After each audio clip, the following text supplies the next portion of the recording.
नमस्कार दोस्तों, आज का अपना टॉपिक है दक्षिण अफ्रीका में गांधी जी का संघर्ष। दक्षिण अफ्रीका में गांधी जी का संघर्ष। हम जानते हैं कि किस प्रकार गांधी जी 24 मई 1893 को दक्षिण अफ्रीका पहुंच चुके थे और उसके बाद वो 9 जनवरी 1915 को भारत आते हैं। इन 21 सालों में गांधी जी दक्षिण अफ्रीका में रहकर भारतीय समुदाय के विभिन्न जो उनकी समस्याएं थीं उन्हें दूर करने का वे प्रयास करते हैं। तो कहने का मतलब सिर्फ इतना है कि गांधी जी जब 1893 में दक्षिण अफ्रीका पहुंचते हैं और उसके बाद 9 जनवरी 1915 को भारत में आते हैं, इन बीच के 21 सालों में गांधी जी दक्षिण अफ्रीका में भारतीय समुदाय की विभिन्न समस्याओं पर वे अपना जो है समय लगाते हैं और विभिन्न प्रकार की अपनी सत्याग्रह की तकनीक को वे आजमाते हैं। अब थोड़ा सा गांधी जी के बारे में जैसा हम जानते हैं कि इनका जन्म 2 अक्टूबर 1869 को गुजरात के पोरबंदर नामक स्थान पर हुआ था। पोरबंदर कहाँ है? आपका जो गुजरात का कठियावाड़ प्रायद्वीप है, कठियावाड़ प्रायद्वीप में अरब सागर के किनारे, कठियावाड़ प्रायद्वीप का जो पश्चिमी हिस्सा है अरब सागर के किनारे वाला, वहाँ पोरबंदर है। उस स्थान पर 2 अक्टूबर 1869 को गांधी जी का जन्म हुआ था। उसके बाद हम जानते हैं कि बड़े होने के बाद ये इंग्लैंड चले जाते हैं, वहाँ पर वे जो है बैरिस्टर बनते हैं। उसके बाद पुनः ये भारत आते हैं। भारत में ये बम्बई उच्च न्यायालय में अपनी वकालत प्रारंभ करते हैं। हालांकि वकालत में इन्हें उतनी सफलता नहीं मिलती है। परिणामतः ये राजकोट आ जाते हैं। राजकोट में ये जो है अर्जियां लिखा करते थे और उन अर्जियों के माध्यम से इन्हें 300 रुपये महीने की आमदनी हो जाया करती थी। ये आपका राजकोट कहाँ था? ये कठियावाड़ प्रायद्वीप का बिल्कुल बीच वाला हिस्सा राजकोट था।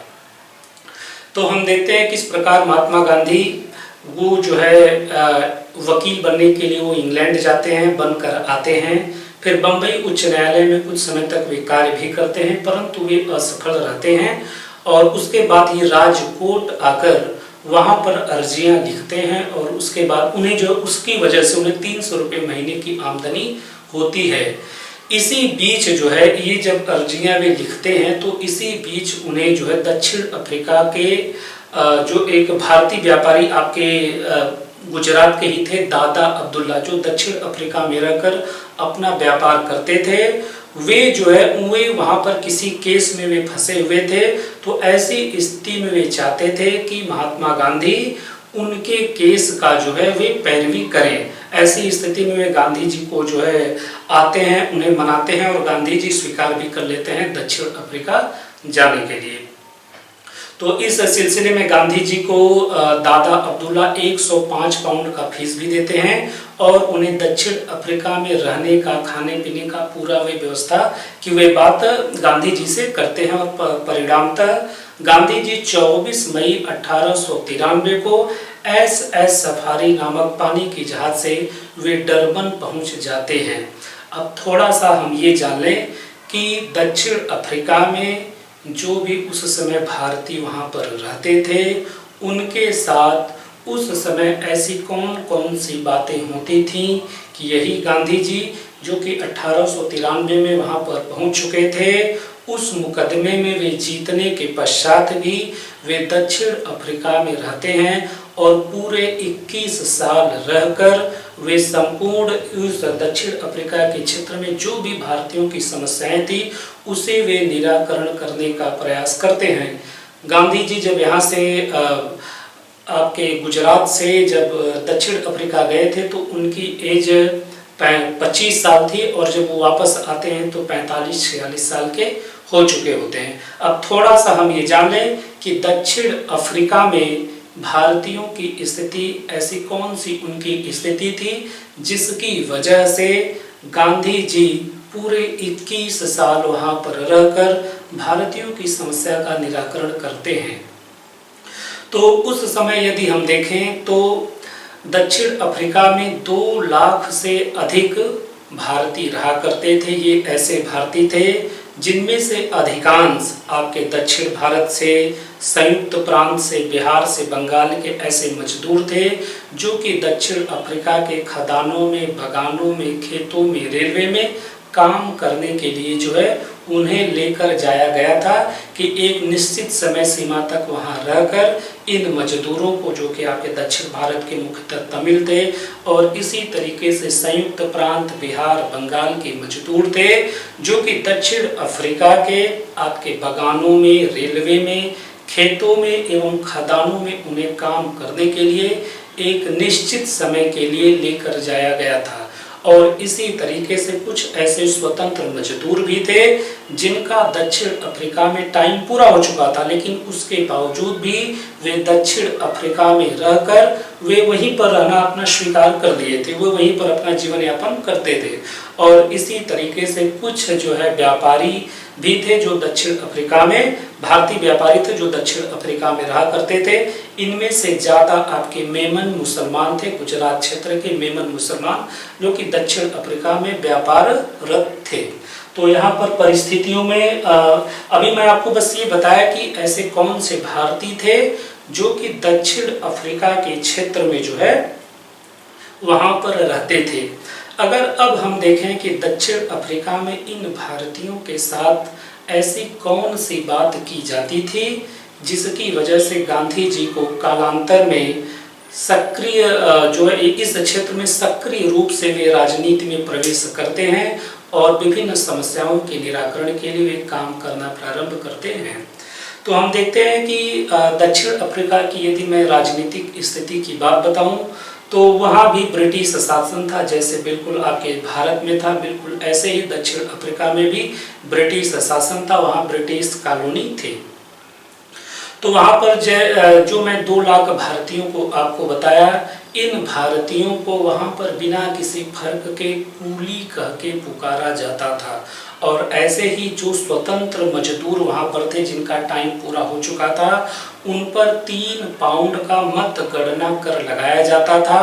वो इसलिए कि ये स्वतंत्र मजदूर दक्षिण अफ्रीका छोड़कर भारत चले जाएं। और इसी तरीके से जो भारतीय समुदाय जो वहाँ पर व्यापाररत था उन्हें व्यापार का लाइसेंस भी नहीं दिया जाता था, या व्यापार करने के लिए उन्हें एक निश्चित क्षेत्र दे दिया जाता था कि उसी क्षेत्र में आपको रहकर व्यापार करना है।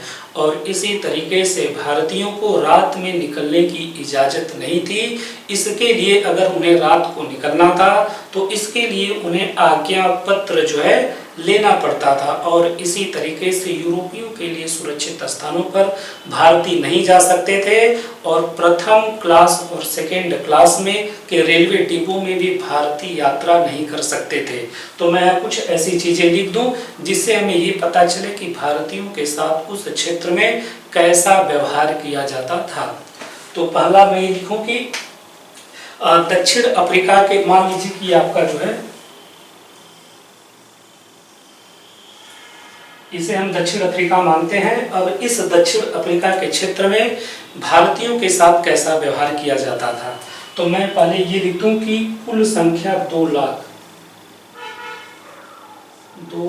भारतीय,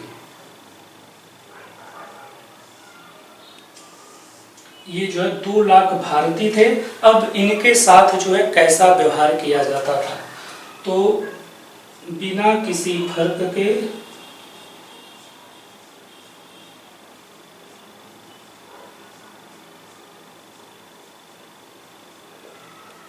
कूली पुकारना। दूसरा, जो स्वतंत्र मजदूर थे उन पर 3 पाउंड का मतगणना कर लगाया जाता था ताकि ये स्वतंत्र मजदूर दक्षिण अफ्रीका को छोड़कर भारत चले जाएं। तो दूसरा हम क्या लिखें, 3 पाउंड का मतगणना कर।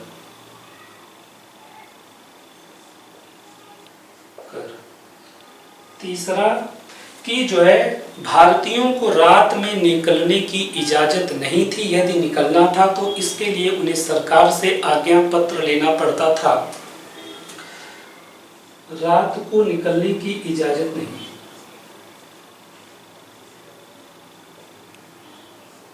निकलने की इजाजत नहीं। भारतीयों को नटाल क्षेत्र या ट्रांसवाल क्षेत्र में एक निश्चित जो है क्षेत्र दे दिया गया था कि उन्हें केवल वहीं पर रहना है, वहीं पर व्यापार करना है। और वे ऐसे क्षेत्र होते थे जहां पर बिजली, पानी या साफ सफाई या किसी भी प्रकार की मूलभूत शिक्षा या चिकित्सा, किसी भी प्रकार का वहां जो है हर चीज का वहां पर अभाव था। तो मैं यहाँ चौथे में लिखूं कि ट्रांसवाल व नटाल में एक छोटा सा क्षेत्र दे दिया गया था इन्हें रहने के लिए और व्यापार करने के लिए।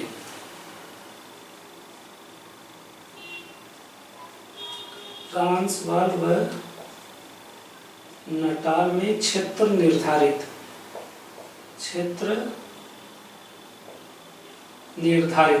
इनके लिए निर्धारित कर दिया गया था कि ये इसी क्षेत्र में रहेंगे और इसी क्षेत्र में रहकर व्यापार करेंगे और उस क्षेत्र में बिजली, पानी, साफ सफाई, चिकित्सा, शिक्षा इत्यादि की कोई भी व्यवस्था नहीं थी। अगर मैं इसमें थोड़ा सा आपको ट्रांसवाल और नटाल का क्षेत्र बताऊं तो हम मोटा मोटा एक मान लेते हैं कि आपका ये जो है ये आपका नटाल क्षेत्र रहेगा, नटाल विधायिका।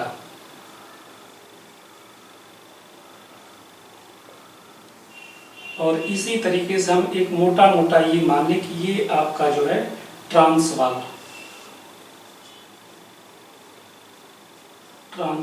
विधायिका।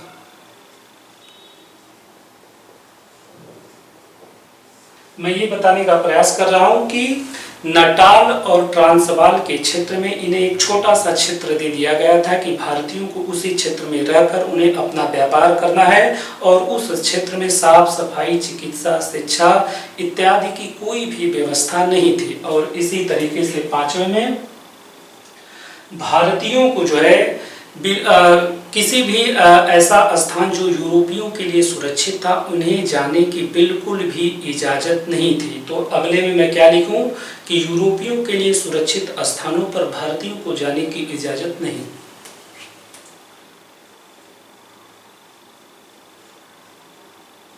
यूरोपियों के लिए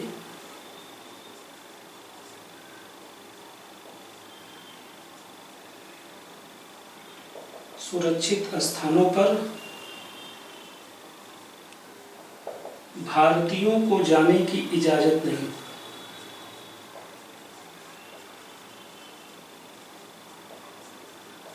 और न ही जो है रेलवे के फर्स्ट क्लास और सेकंड क्लास में इन्हें बैठने की इजाजत थी। रेलवे के first class and second class में बैठने की इजाजत नहीं,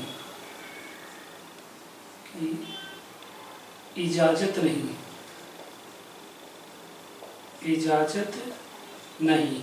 और अगली बात कि ये जो भारतीय जो वहाँ अनुबंधित मजदूर थे जो वहाँ के रेलवे में, बागानों में, खदानों में, खेतों में काम करने के लिए गए थे उनके साथ दासों जैसा व्यवहार किया जाता था। तो अगले में मैं ये लिखूं कि मजदूरों के साथ दासों जैसा व्यवहार किया जाता था।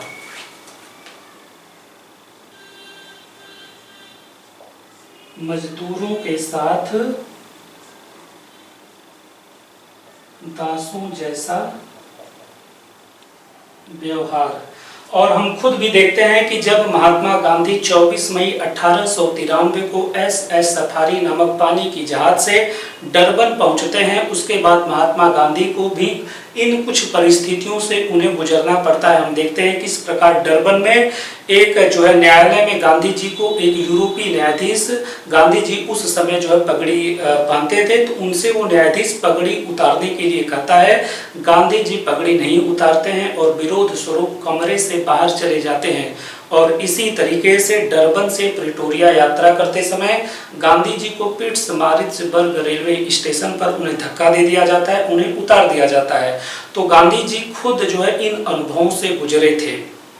तो यहाँ पर मैं क्या लिखूं कि गांधी जी का खुद का अनुभव, गांधी जी का खुद का अनुभव। इसमें हम ये क्या लिखें कि डरबन के एक न्यायालय में इनसे पगड़ी उतारने के लिए कहा जाता है और ये पगड़ी नहीं उतारते हैं, विरोध स्वरूप एक कमरा छोड़ देते हैं। और इसी तरह डरबन से प्रिटोरिया की यात्रा करते समय बीच के पिट्समारिट्जबर्ग रेलवे स्टेशन पर इन्हें जो है धक्का दे दिया जाता है, इन्हें उतार दिया जाता है। तो अगले में हम यहाँ लिखें कि डरबन न्यायालय की घटना। डरबन न्यायालय की घटना। और दूसरा जो वो घटना जो पिट्समारिट्जबर्ग रेलवे स्टेशन पर इन्हें उतारा जाता है या उन्हें धक्का दे दिया जाता है, यह घटना है 7 जून 1893 डरबन से प्रिटोरिया की यात्रा करते समय। 7 जून 1893 डरबन से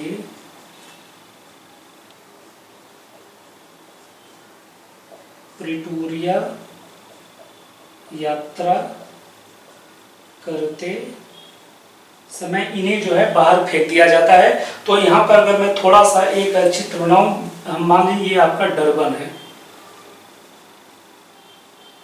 डरबन है, चूंकि ये संपूर्ण क्षेत्र हिंद महासागर का क्षेत्र है, ये आपका हिंद महासागर, ये डरबन है। और आपका जो है प्रिटोरिया आपके यहाँ पर पड़ता है, यहाँ अगर हम मान लें ये प्रिटोरिया है आपका, प्रिटोरिया, ये आपका प्रिटोरिया है और ये आपका डरबन है। डरबन से प्रिटोरिया की यात्रा करते समय यहाँ पर आपका जो पिट्समारिट्जबर्ग रेलवे स्टेशन पड़ता है, पिट्समारिट्जबर्ग।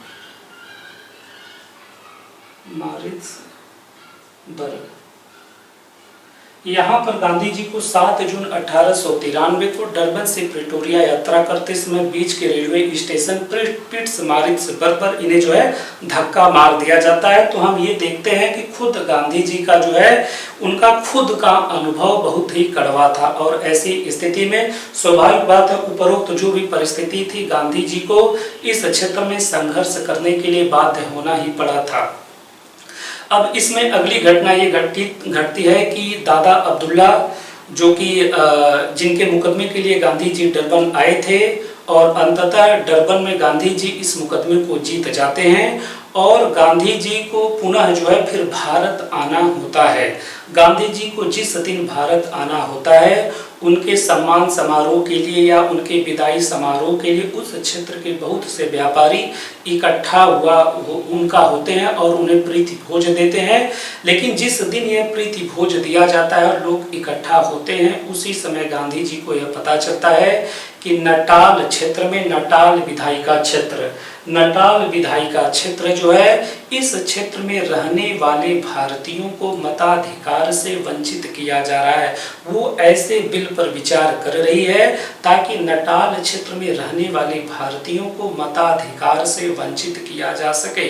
और दूसरी तरफ जो गांधी जी को छोड़ने वकील जो आपके व्यापारी समुदाय आया था, जो उनके कलर समुदाय जो था जो गांधी जी को छोड़ने आया था, वो खुद इस सिलसिले में अब गांधी जी से सहयोग की अपील करता है। और दूसरी तरफ गांधी जी खुद जो है उन्हें इस प्रकार के अनुभव उन्हें खुद जो है हुआ था। तो ऐसी स्थिति में वे खुद निर्णय लेते हैं कि वे नटाल में रुककर, दक्षिण अफ्रीका में रुककर इस बिल का विरोध करेंगे।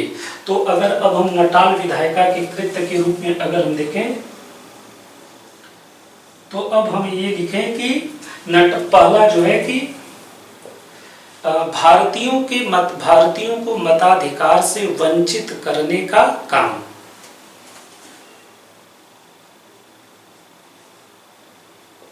भारतीयों को मताधिकार से वंचित करने का काम जो है ये नटाल विधायिका करती है, नटाल विधानसभा करती है कि इस क्षेत्र में रहने वाले भारतीयों को मताधिकार से वंचित कर दिया जाए। अब खुद गांधी जी इस चीज को समझते हैं, व्यापारिक समुदाय गांधी जी से अपील करता है, गांधी जी खुद इस बिल का विरोध करने के लिए, और वे खुद उनका कथन होता है कि यह भारतीयों के कफन की पहली कील होगी, अर्थात यदि यह कानून पास हो जाता है तो भारतीयों की समस्याओं में यह पहली ऐसी समस्या होगी। अब इसके बाद जो विभिन्न समस्याएं इनके साथ आना शुरू होंगी, और ऐसी स्थिति में गांधी जी जो है वह खुद इंडियन नटाल ऑर्गेनाइजेशन का गठन 22 अगस्त 1894 को करते हैं। इस बिल का विरोध करने के लिए गांधी जी, जो यह बिल भारतीयों को मताधिकार से वंचित करना था, नटाल विधायिका के इस कृत्य का विरोध करने के लिए गांधी जी 22 अगस्त 1894 को आपके जो है इंडियन नटाल ऑर्गेनाइजेशन का गठन करते हैं। इस ऑर्गेनाइजेशन का मूल उद्देश्य यह होता है कि नटाल क्षेत्र में रहने वाले भारतीयों को इकट्ठा किया जा सके, और इसी तरीके से जो है भारत में भारतीय राष्ट्रीय कांग्रेस को भी इस बारे में सूचना दे दी जाए, और इसी तरह इंग्लैंड में भी वहां की जनता को यह बताया जाए कि किस तरीके से दक्षिण अफ्रीका में भारतीयों को मताधिकार से वंचित किया जा रहा है। और अंततः हम देखते हैं कि भारतीय राष्ट्रीय कांग्रेस जो है इस बिल के विरोध में एक प्रस्ताव पारित करती है, और इसी तरीके से इंग्लैंड के अखबार और इंग्लैंड के गणमान्य व्यक्ति भी इस बिल के विरोध में अखबारों में लेख लिखते हैं और अपनी भावना प्रदर्शित करते हैं। तो दूसरे में हम ये लिखें कि 22 अगस्त 1894 को इंडियन नटाल ऑर्गेनाइजेशन का गठन गांधी जी करते हैं। 22 अगस्त 1894 को इंडियन नटाल ऑर्गेनाइजेशन का गठन। इसका मूल उद्देश्य ये होता है कि नटाल क्षेत्र में रहने वाले भारतीयों को इकट्ठा किया जाए, भारत की जनता को बताया जाए, इंग्लैंड की जनता को बताया जाए कि भारत की दक्षिण अफ्रीका में भारतीयों के साथ किस प्रकार का व्यवहार हो रहा है। और इसी समय हम देखते हैं कि यही इंडियन नटाल ऑर्गेनाइजेशन नटाल विधायिका को अर्जियां भेजना शुरू करती है कि वे इस मताधिकार बिल पर विचार न करें। और हम यह देखते हैं कि इंडियन नटाल ऑर्गेनाइजेशन की इन अर्जियों का प्रभाव नटाल विधायिका पर पड़ता भी है, और 2 दिन तक के लिए जो है नटाल विधायिका इस मताधिकार बिल पर कोई भी कार्य नहीं करती है। तो हम यहाँ तीसरा ये लिखें कि इंडियन नटाल ऑर्गेनाइजेशन, इस ऑर्गेनाइजेशन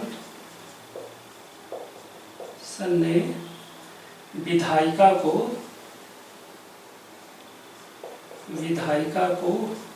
अर्जी भेजी। देखिए, गांधी जी और उनके अनुयायियों के द्वारा इस इंडियन नटाल ऑर्गेनाइजेशन के माध्यम से नटाल विधायिका को जब अर्जियां भेजना शुरू किया जाता है तो नटाल विधायिका 2 दिन के लिए वो कार्य नहीं करती है इस मताधिकार पर। तो इससे एक बात तो बिल्कुल स्पष्ट हो गई थी कि यदि समस्त भारतीय समुदाय, इस क्षेत्र में रहने वाला समस्त भारतीय समुदाय अगर इकट्ठा हो जाता है और एकजुट तरीके से संवैधानिक तरीके से कार्य किया जाए तो कुछ निश्चित सफलता तो मिलेगी ही। परंतु 2 दिन पश्चात नटाल विधायिका अंततः इस मताधिकार बिल को पारित कर देती है और नटाल क्षेत्र के राज्यपाल इस बिल पर जो है मुहर लगा देते हैं और यह कानून बन जाता है। लेकिन इसके बावजूद हम देखते हैं कि गांधी जी अपने कुछ साथियों के साथ जो है वो संपूर्ण नटाल के क्षेत्र का वे दौरा करते हैं और 10,000 हस्ताक्षर इकट्ठा करके लंदन के औपनिवेशिक सचिव के कार्यालय भेज देते हैं। तो चौथे में हम ये लिखें कि फिर भी नटाल विधायिका ने कानून बना दिया। फिर भी नटाल विधायिका ने कानून बना दिया। पांचवें में गांधी जी जो है इस क्षेत्र का दौरा करके 10,000 हस्ताक्षर इकट्ठा करके लंदन के औपनिवेशिक सचिव के कार्यालय में वे भेज देते हैं। तो पांचवें में हम ये लिखे कि गांधी जी द्वारा 10,000 हस्ताक्षर का इकट्ठा करना और उसे जो है लंदन भेज देना। गांधी जी द्वारा 10,000 हस्ताक्षर इकट्ठा करना व उसे लंदन भेजना।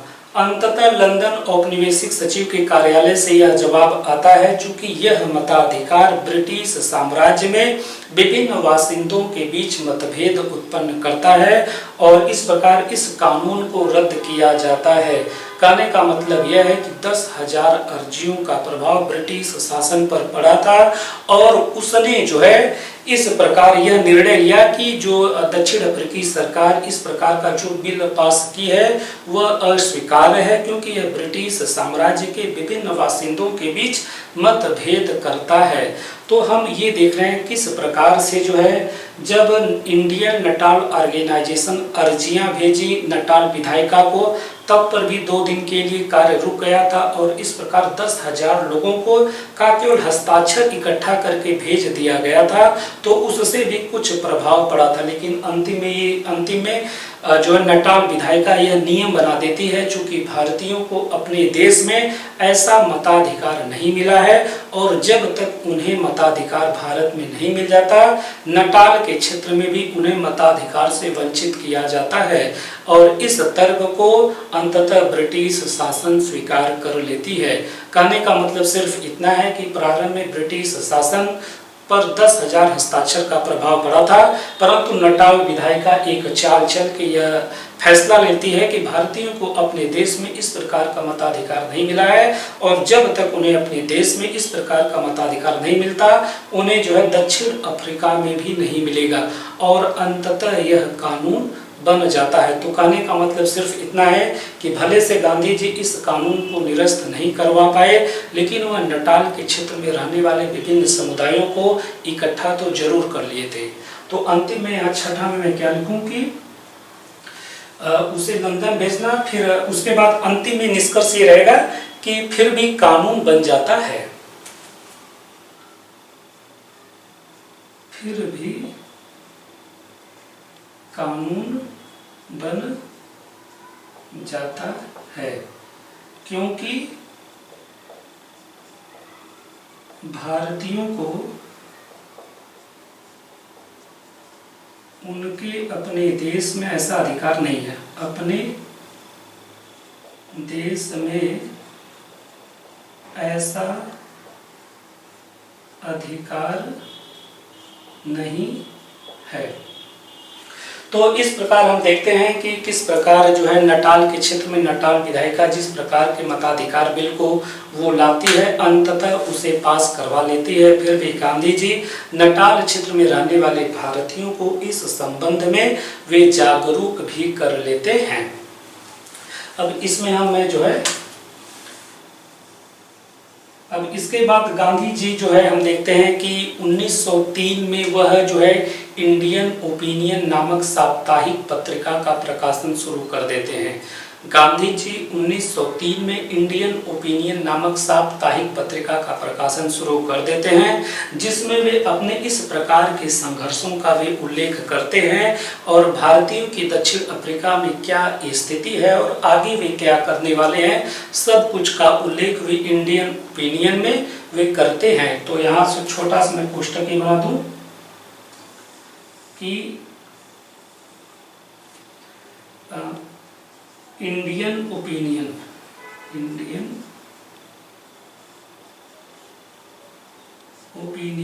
1903 साप्ताहिक पत्रिका।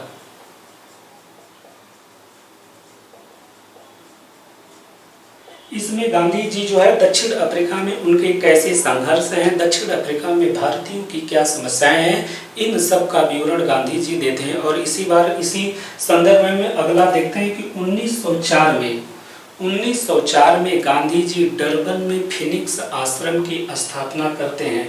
1904 में गांधी जी डरबन में फिनिक्स आश्रम की स्थापना करते हैं। जॉन रस्किन की प्रेरणा से डरबन में गांधी जी फिनिक्स आश्रम की स्थापना करते हैं। जॉन रस्किन आपके इंग्लैंड के जो है ये एक तरीके के ये दार्शनिक थे, पर्यावरणविद थे, सामाजिक चिंतक थे और समाज, प्रकृति और कला इनके मिले जुले संबंध को वे अपनी विभिन्न रचनाओं में व्यक्त करते थे। तो मैं अगले में ये लिखूं कि 1904 में डरबन में जॉन रस्किन की प्रेरणा से वे फिनिक्स आश्रम की स्थापना करते हैं।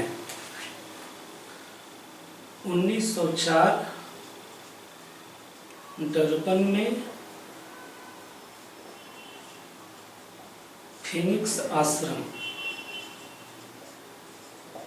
की स्थापना। फिनिक्स आश्रम की स्थापना जॉन रस्किन की प्रेरणा से वे करते हैं, उनके प्रभाव में आकर करते हैं।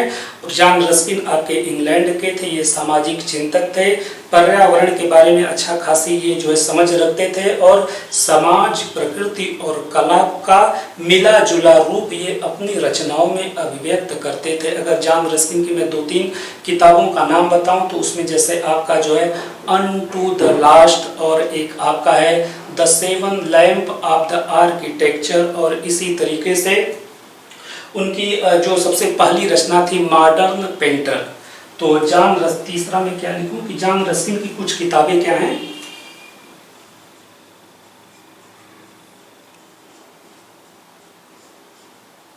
मॉडर्न पेंटर एक, दूसरा उनका है आपका जो है the 7 lamp of the architecture. The 7 lamp of the architecture और तीसरा आपका जो है modern painter the 7 lamp of the architecture और आपका जो है तीसरा अनटू द लास्ट।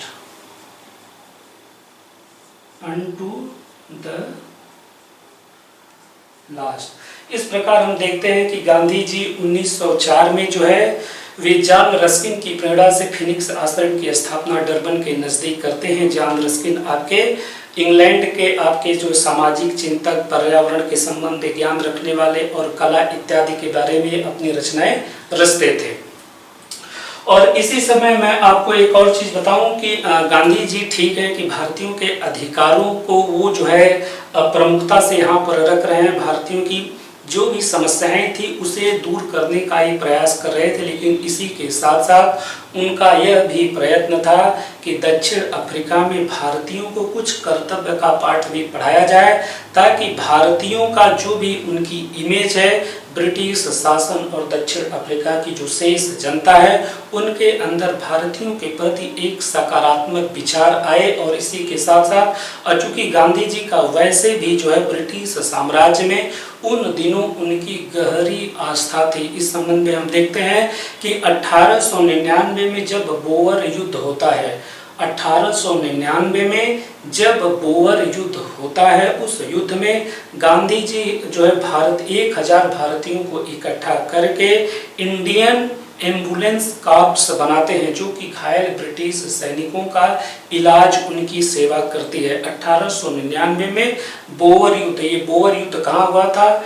ट्रांसवाल के क्षेत्र में, वहां के बोअर आदिवासियों और ब्रिटिश सैनिकों के बीच 1899 से 1902 के बीच जो है बोअर युद्ध हुआ था। और उस युद्ध की वजह से जो है उस युद्ध में गांधी जी 1000 भारतीयों को इकट्ठा करके इंडियन एम्बुलेंस कॉर्प्स बनाते हैं, घायल ब्रिटिश सैनिकों की सेवा करते हैं।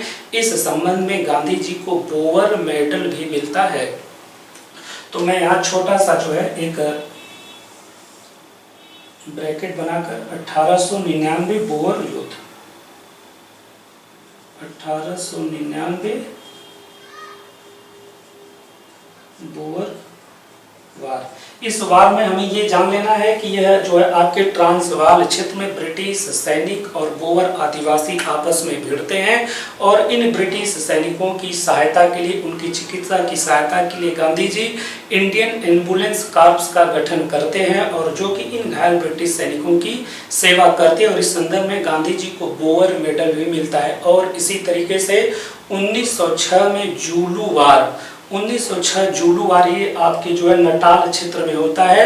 ब्रिटिश सैनिक इस क्षेत्र के जुलू आदिवासियों के साथ संघर्ष करते हैं और इसमें भी गांधी जी जो है इसी तरीके की सहायता ब्रिटिश सैनिकों की करते हैं और उस समय गांधी जी बनाते हैं स्ट्रेचर व्हीकल। गांधी जी उस समय जो है इसी इंडियन एम्बुलेंस कॉर्प्स के अंतर्गत जो है स्ट्रेचर व्हीकल बनाते हैं जो कि घायल ब्रिटिश सैनिकों की सहायता करती है।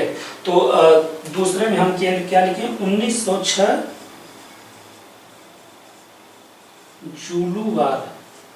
तो इस संदर्भ में भी गांधी जी को जुलू मेडल मिलता है। तो मेरा कहने का मतलब सिर्फ इतना अभी तक है कि गांधी जी दक्षिण अफ्रीका में भारतीयों की समस्याओं के निजात के साथ साथ भारतीयों के कर्तव्यों को भी वहां प्रमुखता से रखते हैं ताकि यह लोगों को दिखाया जा सके कि ये अपने अधिकारों के प्रति सजग नहीं, ये अपने कर्तव्यों के प्रति सजग हैं और ब्रिटिश साम्राज्य के अंदर रहकर ये ब्रिटिश शासन की सेवा करते हैं।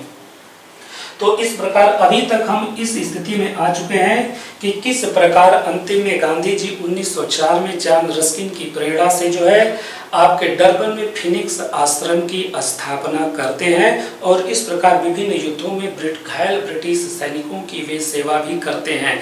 लेकिन इन सब का ब्रिटिश शासन पर कोई भी प्रभाव नहीं पड़ता है और हम देखते हैं कि 1906 आते आते ट्रांसवाल विधायिका क्षेत्र 1906 आते आते ट्रांसवाल विधायिका क्षेत्र एक ऐसे बिल पर विचार करती है जो कि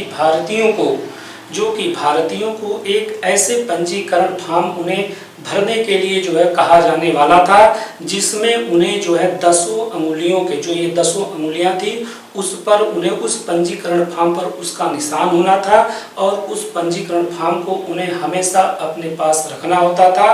पुलिस अधिकारियों को यह इजाज़त या अधिकार दिया गया था कि वे किसी भी समय भारतीयों के इस पंजीकरण फॉर्म को वो चेक करते रहें।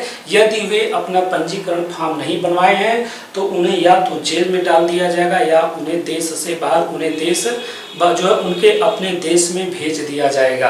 तो अब हम देखेंगे ट्रांसवाल विधायिका के कृत्य में कि पहला हम ये लिखें कि ट्रांसवाल जो है विधायिका वह 1906 आपके अगस्त 1906 में ट्रांसवाल विधायिका भारतीयों को जो है पंजीकरण करवाने के लिए जो है कानून लाने पर विचार करती है। तो पहला हम क्या लिखें कि यह विधायिका ट्रांसवाल विधायिका या यह विधायिका भारतीयों को पंजीकरण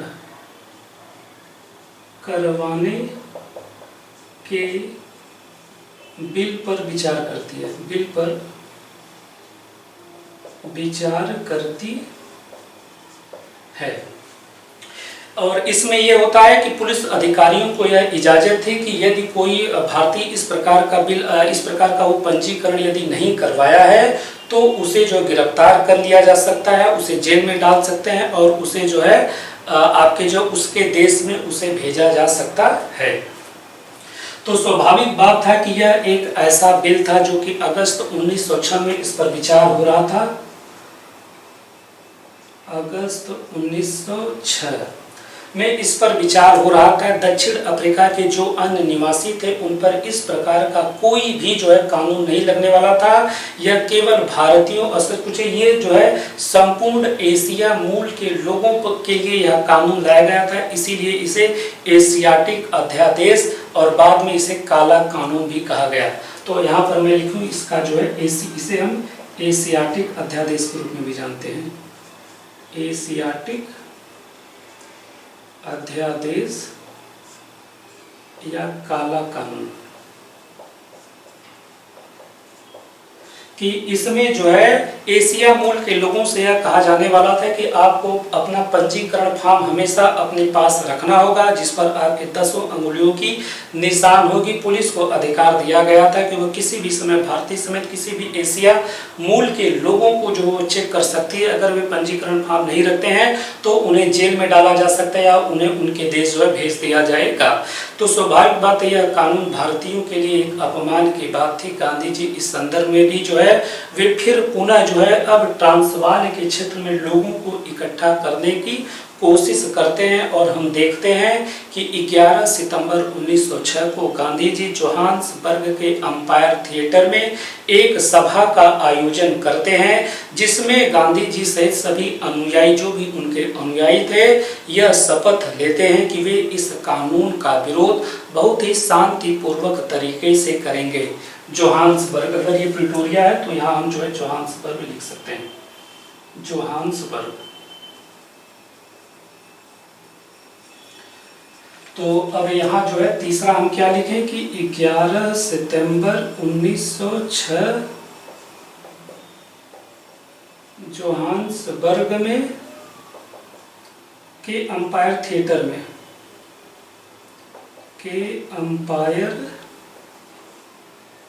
थिएटर में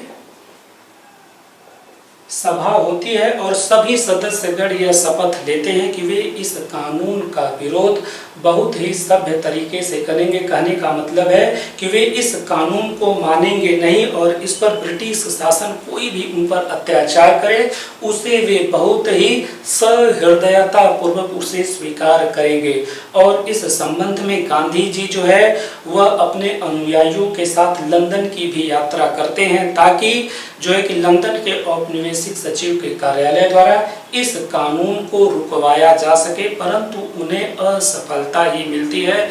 अंततः गांधी जी जो है दक्षिण अफ्रीका आते हैं और 1906 के अंतिम महीनों में वह पैसिव रेसिस्टेंस एसोसिएशन नामक संगठन की स्थापना करते हैं। पैसिव रेसिस्टेंस एसोसिएशन नामक संगठन की स्थापना 1906 के अंतिम महीनों में की जाती है, जिसका मूल उद्देश्य यह था कि इस एशियाटिक अध्यादेश या इस काले कानून या इस पंजीकरण कानून के खिलाफ जो है शांतिपूर्वक तरीके से विरोध प्रदर्शन करना था और इस कानून को नहीं मानना था। तो अगला में मैं क्या लिखूं कि जो है गांधी जी द्वारा पैसिव रेसिस्टेंस एसोसिएशन नामक संगठन की स्थापना। इस बीच गांधी जी लंदन भी जाते हैं, लेकिन लंदन से उन्हें ऐसी कोई भी सफलता नहीं मिलती है। अंततः वे आकर 1906 के अंतिम महीनों में पैसिव रेसिस्टेंस एसोसिएशन नामक संगठन की स्थापना करते हैं, जिसका मूल उद्देश्य कि लोगों को इकट्ठा करके इस कानून को नहीं मानना है और ब्रिटिश शासन जो भी सजा देगी, चाहे वो जितना भी कोड़े मारे, जेल में डाल दे, भूखे रख दे, कोई भी काम करवाए, वे हर चीज को करेंगे, परंतु इस कानून को नहीं मानेंगे और किसी भी प्रकार का हिंसा का सहारा भी नहीं लेंगे। तो यहाँ हम ये लिखें कि 1906 के अंतिम समय में पैसिव रेसिस्टेंस एसोसिएशन का गठन।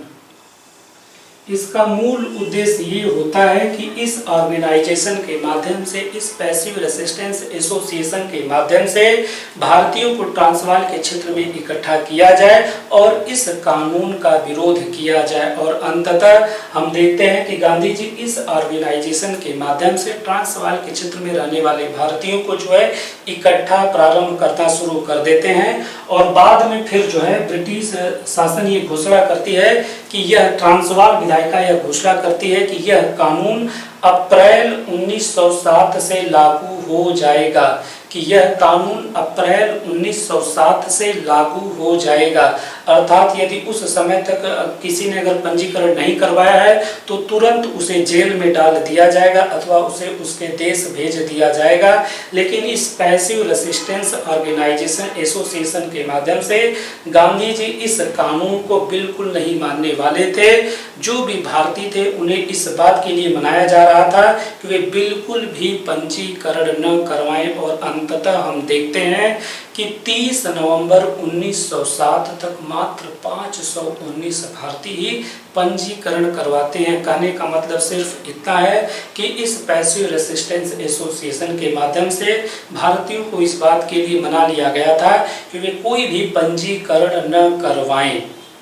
तो यहाँ हम अगला लिख दें कि 30 नवंबर 1907 तक जो है मात्र 519 भारतीय पंजीकरण करवाए। परिणाम स्वरूप गांधी जी को इस बिल का विरोध करने के संदर्भ में उन्हें जनवरी 1908 में गिरफ्तार कर लिया जाता है।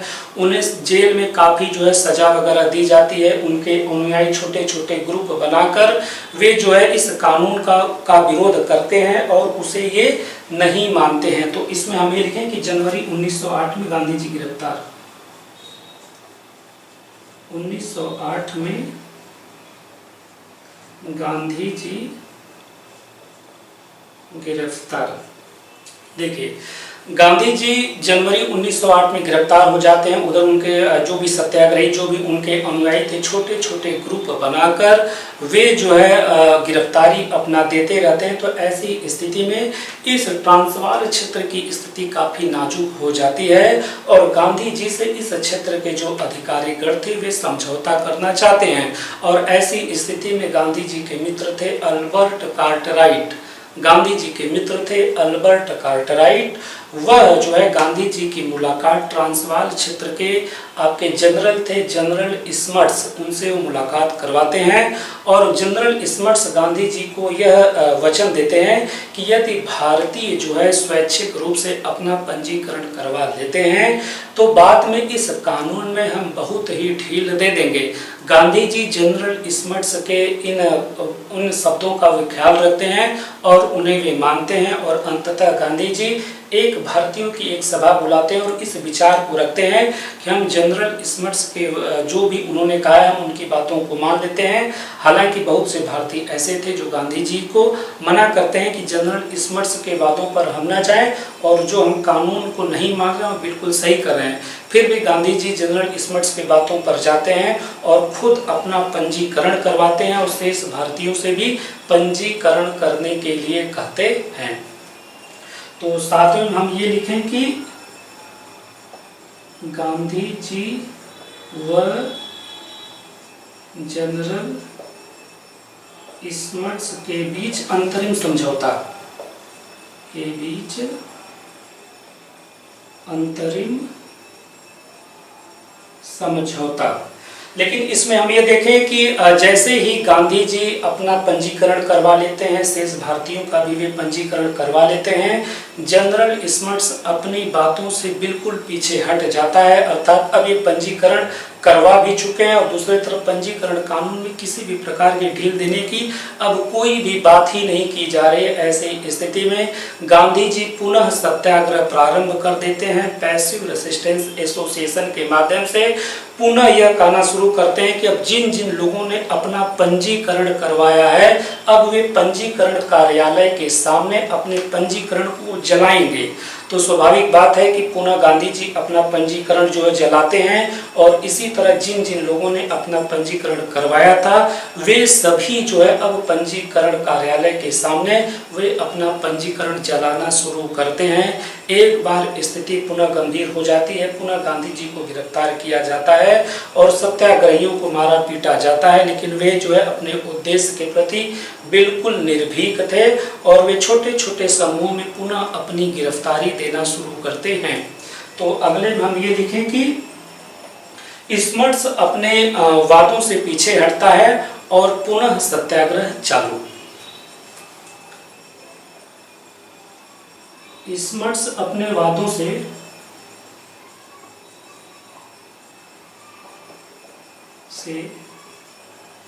पीछे हटता है, पुनः सत्याग्रह चालू। पुनः सत्याग्रह चालू। और इसी समय ट्रांसवाल विधायिका एक और कानून लाती है कि वैसे भारतीय जो दक्षिण अफ्रीका में आकर बसना चाहते हैं उन्हें रोकने के लिए वे एक अध्यादेश लाती है। गांधी जी उस अध्यादेश के खिलाफ भी सत्याग्रह प्रारंभ कर देते हैं। तो हम यहाँ 8-9 में ये लिखें कि जो है अप्रवासी कानून के खिलाफ भी सत्याग्रह। हम देख रहे हैं किस प्रकार सत्याग्रह चालू हुआ था जो है पंजीकरण नहीं करवाने के संदर्भ में। अब यह जो है अप्रवासी कानून पर भी इसका प्रभाव पड़ गया। गांधी जी इस कानून के खिलाफ भी सत्याग्रह प्रारंभ कर देते हैं। सत्याग्रहियों को पुनः जो है फिर गिरफ्तार वगैरह किया जाता है। लेकिन इस संदर्भ में एक चीज और जानते हैं कि संपूर्ण समय में इन सत्याग्रहियों को भारत से भी आर्थिक सहायता मिलती रहती है, चाहे वह हैदराबाद के निजाम हो, चाहे वह टाटा घराना हो, चाहे वह भारतीय राष्ट्रीय कांग्रेस हो। ये सभी आर्थिक सहायता दक्षिण अफ्रीका के इन सत्याग्रहियों को वे मुहैया कराते रहते हैं। तो 10वें में हम ये लिखें कि भारत से, भारत का मतलब ये है कि टाटा घराना, हैदराबाद के निजाम और आपके जो है भारतीय राष्ट्रीय कांग्रेस द्वारा आर्थिक सहायता इन सत्याग्रहियों को मिलना। भारत से आर्थिक सहायता उपलब्ध, भारत से आर्थिक सहायता उपलब्ध। इस प्रकार हम देखते हैं किस प्रकार ट्रांसवाल के क्षेत्र में पंजीकरण संबंधी कानून के विरोध में जो है या पैसिव रेसिस्टेंस एसोसिएशन का गठन किया गया था। कालांतर में यह अप्रवासी कानून के खिलाफ भी हो गया था। गांधी जी को कई बार गिरफ्तार किया गया, उन्हें मारा पीटा गया, जेल में उन्हें यातना दी गई और इसी तरीके से उनके अनुयायियों को भी जेल में ठूसा गया। और भारतीय राष्ट्रीय कांग्रेस, हैदराबाद के निजाम, टाटा घराने इत्यादि इस संपूर्ण समय में गांधी जी और उनके अनुयायियों की आर्थिक सहायता करते रहे। और इसी बीच हम देखते हैं कि 1910 के वर्ष में 1910 के वर्ष में जोहान्सबर्ग में रहने वाले हरमन कालिनबर्ग, 1910 के वर्ष में जोहान्सबर्ग में रहने वाले हरमन कालिनबर्ग गांधी जी को टॉलस्टॉय फार्म जो है वह दान में देते हैं। जोहान्सबर्ग में आपका जो है Tolstoy farm, Tolstoy farm Johannesburg, ये टॉलस्टॉय फार्म जो है ये आपके हरमन कालिनबर्ग गांधी जी को टॉलस्टॉय फार्म दान देते हैं। हरमन कालिनबर्ग ये जो है टॉलस्टॉय फार्म गांधी जी को ये हरमन कालिनबर्ग ये जर्मनी के दार्शनिक थे और दक्षिण अफ्रीका में ही जोहान्सबर्ग में ये बस गए थे। और आपके टॉलस्टॉय ये लियो टॉलस्टॉय रूसी दार्शनिक थे और इनकी किताब थी जो है आपके God is with in youth, the God is with in you. ये आपकी जो है लियो टॉलस्टॉय की जो है यह आपकी किताब थी। और इस प्रकार हम देखते हैं कि गांधी जी भी इस किताब से काफी प्रभावित थे। टॉलस्टॉय के इस किताब को जो है रूस में जो है इस पर जो है प्रतिबंध लगा दिया जाता है। तो 1910 की स्थिति में हम आ चुके हैं कि किस प्रकार गांधी जी को जो है हरमन कालिनबर्ग लियो टॉलस्टॉय फार्म जो है यह आपके इन्हें जो है गिफ्ट में देते हैं, उन्हें वे दान करते हैं। कालांतर में गांधी जी सहित उनके जो भी अनुयायी थे इसी टॉलस्टॉय फार्म में रहकर वे सत्याग्रह की तकनीक को सीखते हैं, नैतिक प्रशिक्षण वे जो है आपके लेते हैं।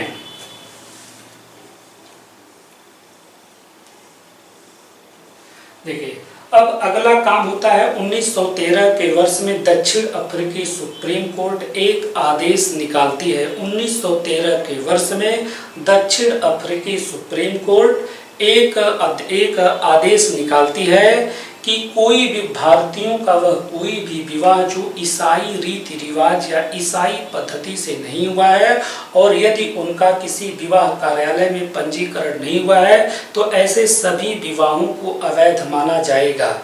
तो सुप्रीम कोर्ट, दक्षिण अफ्रीका की सुप्रीम कोर्ट जो है वो क्या आपके निर्णय देती है, आदेश निकालती है कि भारतीयों की यदि शादी ईसाई पद्धति से नहीं हुई है और उनका विवाह कार्यालय में पंजीकरण नहीं हुआ है तो ऐसी सभी शादियों को अवैध माना जाएगा। तो हम पहले में क्या लिखें कि इनका आदेश क्या है, ईसाई पद्धति से शादी का होना अनिवार्य और विवाह कार्यालय में पंजीकरण होना आवश्यक। इस प्रकार सुप्रीम कोर्ट यह आदेश निकालती है कि यदि भारतीयों की शादी ईसाई तौर तरीके से नहीं हुई है और उनका पंजीकरण नहीं हुआ है तो ऐसी सभी शादियां अवैध मानी जाएंगी। इसका मतलब यह हुआ कि इन विवाहों से उत्पन्न जो बच्चे थे उन्हें भी अवैध मान लिया गया। तो परिणामतः गांधी जी अपने पैसिव रेसिस्टेंस एसोसिएशन के माध्यम से इस आदेश का भी वे विरोध करना शुरू करते हैं। हम देखते हैं किस प्रकार कस्तूरबा गांधी अपने 16 अनुयायियों के साथ नटाल क्षेत्र को पार करके 16 अनुयायियों के साथ नटाल क्षेत्र को पार करके जो है आपके ट्रांसवाल क्षेत्र में वे जाना चाहती है। एक तरीके से एक विरोध मार्च था, कस्तूरबा गांधी को गिरफ्तार कर दिया जाता है। तो यहाँ पर हम ये लिखें कि कस्तूरबा गांधी 16 अनुयायियों के साथ, कस्तूरबा गांधी 16 अनुयायियों के साथ जो है ट्रांसवाल की तरफ बढ़ी और गिरफ्तार। और इसी तरीके से जो है महात्मा गांधी खुद 237 पुरुषों, 127 महिलाएं और 57 बच्चों के साथ वे खुद एक विरोध मार्च निकालते हैं। महात्मा गांधी 237 पुरुषों, 127 महिलाएं और जो है आपके 57 बच्चों के साथ खुद एक विरोध मार्च निकालते हैं। गांधी जी आपके जो है 237 पुरुष, 127 महिला प्लस 57 बच्चों के साथ खुद वे जो है विरोध मार्च निकालते हैं। और फिर इसी समय हम देखते हैं कि न्यू कैसल के क्षेत्र में रहने वाले जो खेतों में काम करने वाले मजदूर थे, जो कि यहाँ के बागानों में, यहाँ के रेलवे में, यहाँ के खदानों में काम करने वाले दक्षिण भारत के जो तमिल मजदूर न्यू कैसल के क्षेत्र में रहते हैं, गांधी जी खुद न्यू कैसल आते हैं और इस कानून के विरोध में जो है लोगों से अपील करते हैं कि वे लोग जो है उनका समर्थन करें।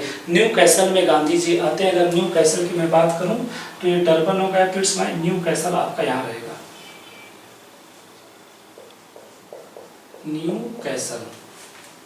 तो हम देखते हैं कि गांधी जी न्यू कैसल आते हैं। न्यू कैसल में अधिकांश क्षेत्र में आपके जो है ये दक्षिण भारत के तमिल मजदूर रहा करते थे, जो कि यहाँ के खेतों में, यहाँ के बागानों में, रेलवे में, खदानों में वे काम करते थे। गांधी जी उनका जो है उनसे अपील करते हैं कि वे उनका सहयोग करें। ऐसी स्थिति में मजदूर उनके साथ भी हो जाते हैं। और इस समय हम देखते हैं कि इन मजदूरों के जो मालिक होते हैं वे इन मजदूरों को विभिन्न तरीके से प्रताड़ित करना शुरू करते हैं, उन्हें अपने वे घरों से निकाल देते हैं। इसके बावजूद गांधी जी इन 2000 मजदूरों के साथ यहाँ न्यू कैसल आके फिर वह जो ट्रांसवाल की तरफ बढ़ना शुरू करते हैं। तो गांधी जी 2000 मजदूरों को न्यू कैसल से लेकर ट्रांसवाल की तरफ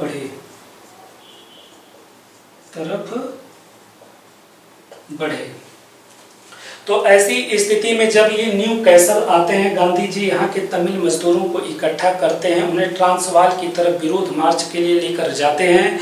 गांधी जी को पुनः गिरफ्तार कर लिया जाता है और इन 2000 मजदूरों को नटाल में लाया जाता है। यहाँ पर इन पर मुकदमा चलाया जाता है और इन्हें जेल भेज दिया जाता है। गांधी जी और इन मजदूर दोनों लोगों को जो है जेल में जो है इन्हें कोड़े से मारा जाता है, भूखे रखा जाता है। पुलिस की मौजूदगी में खदानों में इनसे बहुत ज़्यादा काम करवाया जाता है। कहने का मतलब है कि गांधी जी और इन मजदूरों की गिरफ्तारी के बाद इन पर बहुत अधिक अत्याचार होता है। तो जो है 5वें में लिखे कि गांधी जी व मजदूरों पर अत्याचार। ये अत्याचार बहुत बेभत्स तरीके से गांधी जी व इन मजदूरों पर होता है। हम देखते हैं कि इसी समय गोपाल कृष्ण गोखले भारत में संपूर्ण क्षेत्र का वे दौरा करते हैं और इस संबंध में भारतीयों को और ब्रिटिश प्रशासन को बताना चाहते हैं कि किस प्रकार जो है दक्षिण अफ्रीका में भारतीयों के साथ इस प्रकार का व्यवहार किया जाता है। और इसी तरीके से भारत के उस समय वायसराय लॉर्ड हार्डिंग थे, वे भी दक्षिण अफ्रीकी सरकार के इस कृत्य की वे आलोचना करते हैं। तो अगले में हम ये लिखें कि गोखले व हार्डिंग द्वारा आलोचना। स्वाभाविक बात है, दक्षिण अफ्रीकी सरकार की जब भारत का एक वायसराय आलोचना करता है और खुद गोपाल कृष्ण गोखले उस समय के मशहूर भारतीय राष्ट्रीय कांग्रेस के नेता इसकी आलोचना करते हैं और गांधी जी भी दक्षिण अफ्रीका में काफी उनका भी प्रभाव हो चुका था। और अंततः हम देखते हैं कि दक्षिण अफ्रीकी सरकार जनरल स्मट्स के माध्यम से गांधी जी से समझौता करना चाहती है। तो अब इस समझौते में हम ये देखेंगे कि अंततः जो आपका गांधी जी और दक्षिण जनरल स्मट्स के बीच इस बात पर समझौता मूलतः इस बात पर होता है कि दक्षिण अफ्रीका में भारतीयों की जो मुख्य समस्याएं थी उन सब का निजात किया जाता है। ये जो 3 पाउंड का मतगणना कर स्वतंत्र मजदूरों पर लगा होता है उसे समाप्त कर दिया जाता है। पहला मतगणना कर समाप्त, ये जो 3 पाउंड का था। दूसरा कि जो अभी दक्षिण अफ्रीकी सुप्रीम कोर्ट ने ये आदेश निकाला था कि ईसाई रीति रिवाजों से शादी होना अनिवार्य था, उसे निरस्त कर दिया जाता है। भारतीय रीति रिवाजों से हुई शादी को मान्यता दे दी जाती है। भारतीय रीति रिवाजों से हुई शादी वैध हो जाती है। और इसी तरीके से जिस पंजीकरण कानून के खिलाफ पैसिव रेसिस्टेंस एसोसिएशन का गठन किया गया था उस पंजीकरण कानून में भी धीरे धीरे उसमें भी ढील देने की बात की जाती है। पंजीकरण, ये थोड़ा सा आप मुझे माफ़ करिएगा कि कुछ तकनीकी प्रॉब्लम की वजह से मुझे रिकॉर्डिंग बीच में ही रोक देनी पड़ी थी, लेकिन फिलहाल अब सही है, मैं इसे शुरू करता हूँ। अभी तक हमने ये देखा है कि किस प्रकार महात्मा गांधी जो है दक्षिण अफ्रीका में वे भारतीयों की समस्याओं से, जो कि विविध समस्याएं थीं, वहाँ वह नटाल विधायिका जो कृत्य कर रही थी, ट्रांसवाल विधायिका जो कृत्य कर रही थी, दक्षिण अफ्रीका की सुप्रीम कोर्ट के जो आदेश थे उनके खिलाफ किस प्रकार गांधी जी विभिन्न समस्याओं से संबंधित मुद्दों को लेकर वे भारतीयों के साथ आंदोलन कर रहे थे। तो फिर अंतिम में हम ये देखे थे कि किस प्रकार गांधी जी और जनरल स्मिट्स के बीच जो है समझौते की नौबत आती है। तो उस समझौते में हम ये देखते हैं कि पहली बात ये होती है कि स्वतंत्र मजदूरों पर से 3 पाउंड का मतगणना कर जो कि वार्षिक लगता था उसे हटा दिया गया, क्योंकि अभी हमने इधर देखा था कि जो स्वतंत्र मजदूर दक्षिण अफ्रीका में थे, भारतीय समुदाय के जो स्वतंत्र मजदूर दक्षिण अफ्रीका में थे, उन पर 3 पाउंड का वार्षिक मतगणना कर लगता था। वो इसलिए लगाया जाता था कि वे दक्षिण अफ्रीका को छोड़कर भारत चले जाएं। तो फिर गांधी जी और जनरल स्मिट्स के बीच जो समझौता हुआ था कि इन मजदूरों पर से 3 पाउंड का जो वार्षिक मतगणना कर लगता था उसे समाप्त कर दिया गया। तो पहला पॉइंट यह है कि मजदूरों पर से जो है आपके वार्षिक मतगणना कर उसे समाप्त कर दिया गया। मतगणना कर समाप्त,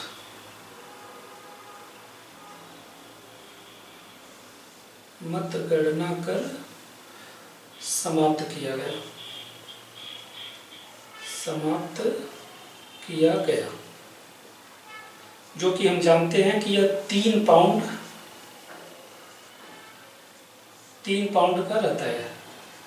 दूसरा, अभी हमने 1913 में देखा था कि किस प्रकार दक्षिण अफ्रीका की सुप्रीम कोर्ट ने ईसाई पद्धति से जो विवाह हुए थे केवल उन्हीं को वो मान्यता दे रही थी। भारतीय पद्धति से या भारतीय रीति रिवाज से जो भी शादियां हुई थी उसे अवैध करार दे दिया गया था। लेकिन इस समझौते के तहत भारतीय पद्धति से जो भी कुछ शादियां हुई थी उन्हें मान्यता दे दी गई थी। तो दूसरा में मैं लिखूं कि भारतीय पद्धतियों से हुई शादी को मान्यता दी गई। भारतीय पद्धतियों से हुई शादी वैध हुई। और आपके जो है तीसरा, अभी हमने देखा था किस प्रकार गांधी जी 1906 के वर्ष में पैसिव रेसिस्टेंस एसोसिएशन का गठन करते हैं, जिसका मूल उद्देश्य होता है कि ट्रांसवाल विधायिका जो पंजीकरण कानून भारतीयों के ऊपर लाई थी कि 8 वर्ष से ऊपर जिनकी भारतीयों की उम्र यदि 8 वर्ष से ऊपर है तो उन्हें एक रजिस्ट्रेशन फॉर्म भरना होता था और उस पर अपने 10 अंगुलियों के निशान लगाने होते थे। तो इस कानून के खिलाफ में Gandhi ji passive resistance association का संगठन करते हैं। तो ऐसी स्थिति में अब इस समझौते में यह बात कही गई थी कि कालांतर में क्रमबद्ध तरीके से पंजीकरण कानून या एशियाटिक अध्यादेश को या काले कानून को क्रमबद्ध तरीके से उसे खत्म कर दिया जाएगा, यानी उसे कालांतर में ढील जो है इस कानून में हम ढील देते रहेंगे। तो तीसरे में हम लिखे पंजीकरण कानून में ढील देने की बात।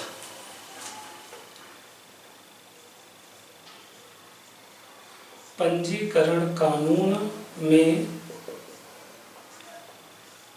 ढील देने की बात। और अंतिम कि यह बात समझौते में यह बात भी की गई कि दक्षिण अफ्रीका में भारतीय समुदाय की जो भी समस्याएं हैं उन्हें सद्भावना पूर्वक उन पर विचार किया जाएगा और उन्हें क्रमागत तरीके से उसे जो है उसका हम हल निकालेंगे। क्योंकि हम देखते हैं किस प्रकार इन्हें ट्रांसवाल के क्षेत्र में या नटाल के क्षेत्र में जो है एक जगह निर्धारित कर दिया गया था कि इन्हें केवल यहीं पर रहना है, यहीं पर अपना व्यवसाय करना है। इन क्षेत्रों में न ही कोई बिजली, पानी, साफ सफाई की कोई भी व्यवस्था नहीं थी।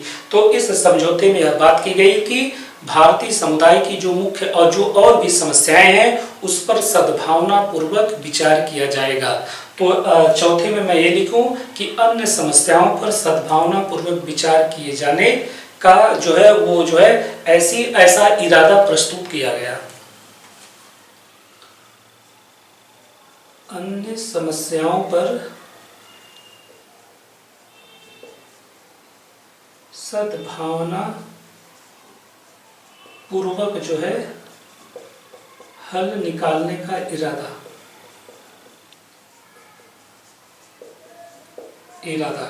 तो इस प्रकार हम देखते हैं कि किस प्रकार गांधी जी 1893 से लेकर 1913-1914 वर्ष तक जो है वह लगातार जो है अपने अनुयायियों के माध्यम से दक्षिण अफ्रीका में भारतीयों की जो भी कुछ समस्याएं थी उसे दूर करने का प्रयास करते हैं। अब थोड़ा सा हम ये जान लें कि गांधी जी ने दक्षिण अफ्रीका में जो भी कुछ संघर्ष किया उसका जो है भारत की राजनीति पर क्या प्रभाव पड़ा। देखिए, गांधी जी का ये विचार कि क्या कोई भी कानून जो उनकी दृष्टि में गलत है या जिसे जो है निरस्त करवाया जाए, उनके गांधी जी की दृष्टि में कोई भी कानून जो कि गलत है और उसे निरस्त करवाया जाए। हम देखते हैं किस प्रकार ट्रांसवाल विधायिका कानून लाती है, नटाल विधायिका अपना कानून लाती है और सुप्रीम कोर्ट की दक्षिण अफ्रीकी सुप्रीम कोर्ट आदेश देती है। तो उनकी नज़र में क्या कोई कानून गलत है और उसे निरस्त करवाने के लिए लोगों को एकजुट करवा के, और ऐसी स्थिति में यदि शासक वर्ग इन जो है जो भी समुदाय है उस पर दमन का रास्ता अख्तियार करता है और ऐसी स्थिति में इस समुदाय को अहिंसा के प्रति प्रेरित करके और कानून का लगातार विरोध करके कुछ हासिल किया जा सकता है।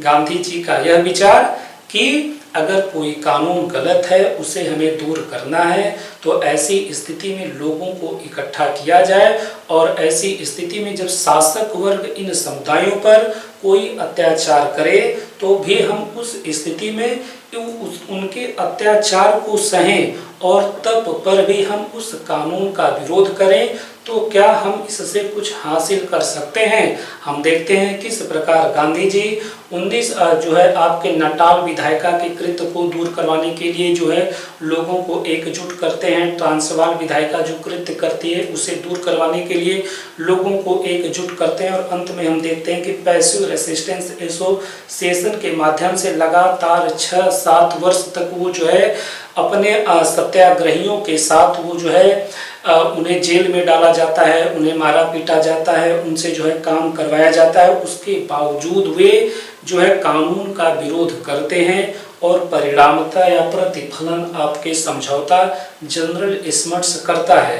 तो मैं बस ये कहना चाहता हूँ कि गांधी जी के इस विचार को वह अपने इस विचार को दक्षिण अफ्रीका में आजमाए थे और इससे उन्हें जो है फायदा हुआ था। तो कहने का मतलब पहले में मैं ये लिखूंगा कि गांधी जी का सत्याग्रह के प्रति जो उनका विश्वास था वह मजबूत हुआ था और इसीलिए हम देखते भी हैं कि जब गांधी जी आपके भारत में आते हैं तो वो आते ही 1 साल में पूरे भारत का भ्रमण करते हैं। उसके बाद हम देखते हैं किस प्रकार चंपारण में सत्याग्रह करते हैं, अहमदाबाद में सत्याग्रह करते हैं, खेड़ा में सत्याग्रह करते हैं, रॉलेट कानून के खिलाफ सत्याग्रह करते हैं और आगे वे सत्याग्रह करते जाते हैं। तो कहने का मतलब सिर्फ इतना है, दक्षिण अफ्रीका में गांधी जी अपने सत्याग्रह के विचार को उन्होंने जो है उसे आजमाया था और उससे हम देखते हैं कि जनरल स्मट्स को समझौता भी करना पड़ा था। तो गांधी जी भारतीय राजनीति में सत्याग्रह को जो शुरुआत से वह उसे जो है उसे अच्छा मानते थे और उसी आधार पर वो काम करते चले गए। तो पहले हम ये लिखें कि गांधी जी जो है गांधी जी का सत्याग्रह के प्रति विश्वास बढ़ा था। गांधी जी का सत्याग्रह के प्रति विश्वास बढ़ा जिससे भारतीय राजनीति में संघर्ष के एक नए तरीके का जो है प्रारंभ हुआ, जिससे भारतीय राजनीति में संघर्ष का एक नया तरीका अस्तित्व में आया,